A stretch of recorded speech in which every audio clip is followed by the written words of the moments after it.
salah satu monumen yang dikenal dengan Monumen Sejarah Perjuangan Rakyat Bali. Monumen ini memiliki histori, memiliki makna yang luar biasa sekali, karena Monumen Bajrasandi ini dibangun untuk mengenang daripada perjuangan rakyat Bali pada saat melawan Belanda. Nah, nanti di Monumen Bajrasandi adik-adik tidak hanya melihat struktur bangunannya saja. Nah, itulah ya. Nanti adik-adik semuanya di kawasan Monumen Bajrasandi, adik-adik akan melihat, akan disajikan yang namanya diorama kecil di lantai 2, yang dimana nanti di sana ada patung-patung kecil berupa diorama yang mengisahkan yang pertama, bagaimana masuknya agama Hindu ke Bali. Yang kedua, bagaimana perjuangan rakyat Bali melawan Belanda.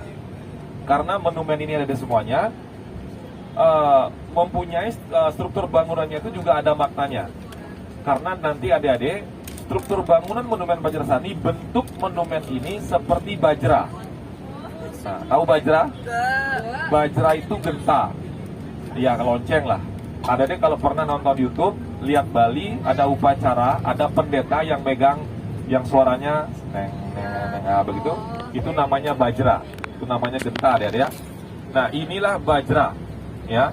Kemudian monumen ini ada di semuanya, memiliki struktur bangunannya, memiliki makna, yang dimana tangga pertama itu jumlah tangannya 17.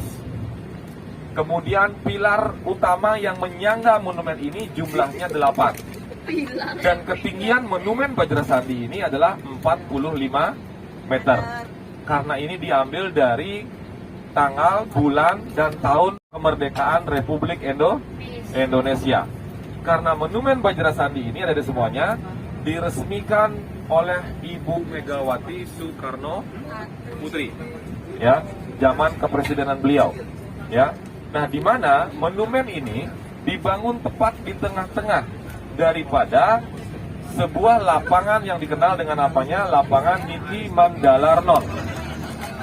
Jadi bisa saya katakan adik-adik, monumen ini berada di kawasan alun-alun Denpasar.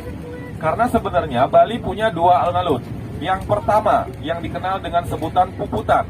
Yang dulu kenapa namanya Puputan? Karena mengenang perang Puputan. Yang dimana dulu ada di semuanya, perang Puputan itu maksudnya puput itu sampai titik darah penghabisan pada saat melawan Belanda. Kalau titik 0 daripada kota Denpasar itu adalah di Puputan. Makanya titik 0 Denpasar itu berada di kawasan area alun-alun Puputan di Bali, di Denpasar. Yang dimana ada di semuanya itu berhadapan langsung dengan kawasan kantor wali kota Denpasar. Dan kemudian ada sebuah hotel tertua yang dikenal dengan namanya Hotel Grand Ina Veteran. Ya, kemudian juga ada sebuah pura di sebelah kawasan Puputan yang dikenal dengan namanya Pura Jagatnata. Nah, dan ada semuanya. Yang kedua, barulah kawasan area lapangan Niti Mandalarnon. Jadi adik-adik, kawasan Monumen Bajrasandi ini areanya sering dikenal dengan sebutan kawasan Renon. Ya. Nah, disinilah nanti adik-adik kan banyak, karena adik-adik memasuki kawasan area Renon, adik-adik semuanya, maka nanti adik-adik semuanya,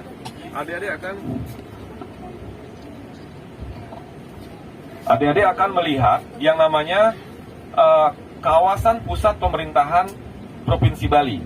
Ada kantor gubernur Bali, ya, kemudian dinas-dinas, ya, semua kantor-kantor tingkat 1